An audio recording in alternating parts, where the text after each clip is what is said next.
Hello Year 8. Now, today we're going to start looking at our second Roald Dahl short story with a twist. Now, remember the first one that we read, Lamb to the Slaughter. It had two twists. Number one, when she murdered her husband with a frozen leg of lamb, and number two, the most important one, where she fed the murder weapon to the detectives at the end of the story.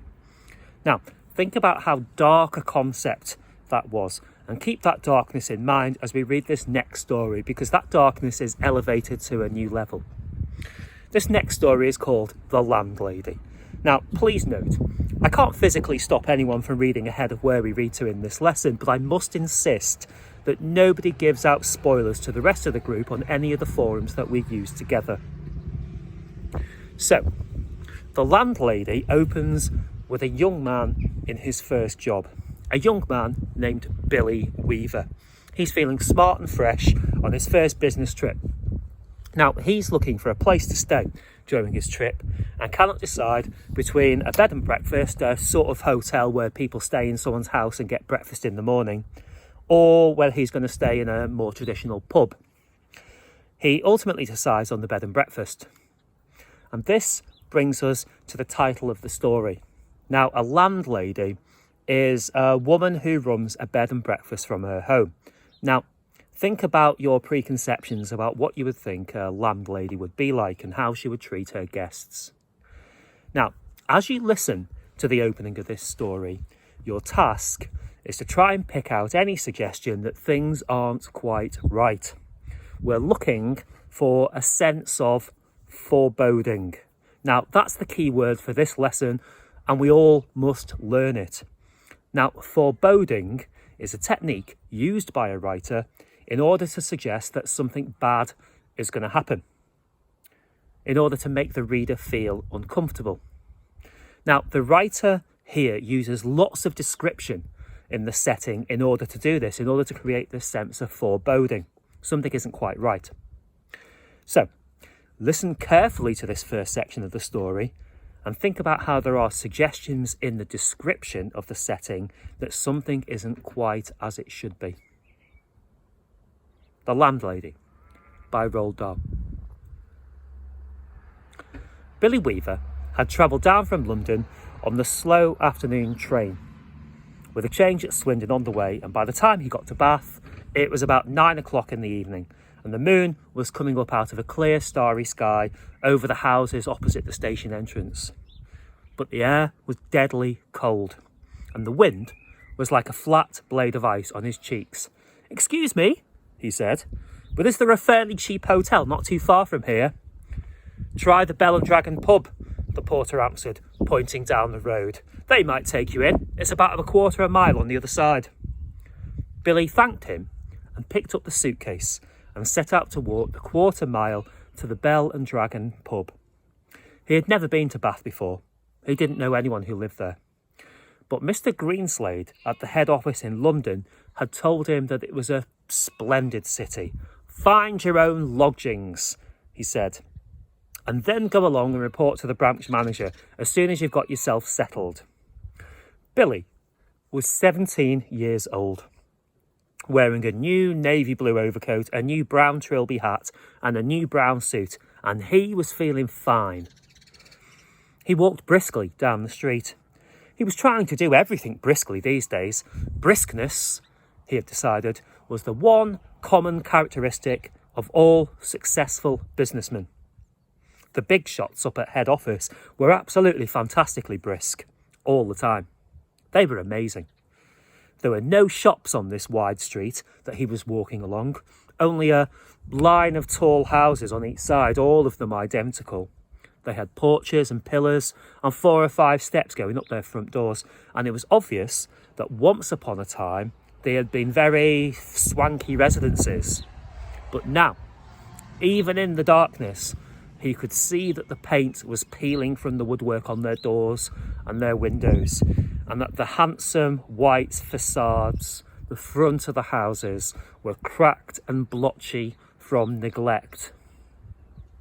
Suddenly, in a downstairs window that was brightly illuminated by a street light, not 6 yards away, Billy caught sight of a printed notice propped up against the glass in one of the upper panes. It said, "Bed and breakfast." There was a vase of yellow chrysanthemum flowers, tall and beautiful, standing just underneath the notice. He stopped walking. He moved a bit closer. Green curtains, some sort of velvety material, were hanging down on either side of the window. The chrysanthemums looked wonderful beside them.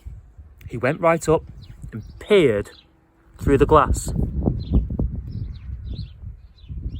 And the first thing he saw was a bright fire burning in the fireplace. On the carpet in front of the fire, a pretty little dachshund dog was curled up, asleep with its nose tucked into its belly. The room itself, so far as he could see in the half-darkness, was filled with pleasant furniture.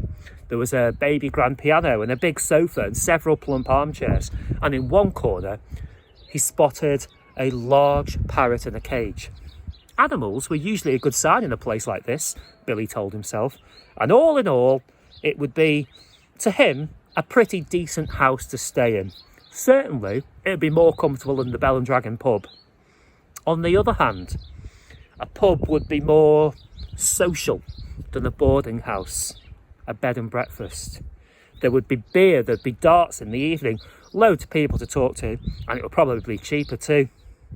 He'd stayed a couple of nights in a pub once before and he had liked it. He'd never stayed in any B&Bs before, and to be perfectly honest, he was a tiny bit frightened of them.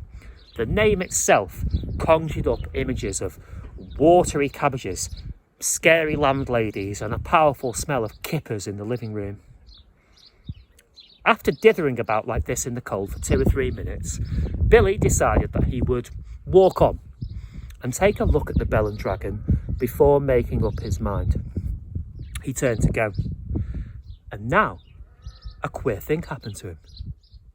He was in the act of stepping back and turning away from the window when all at once his eye was caught and held in the most peculiar manner by the small notice that was there. Bed and breakfast, it said. Bed and breakfast, bed and breakfast, bed and breakfast, bed and breakfast.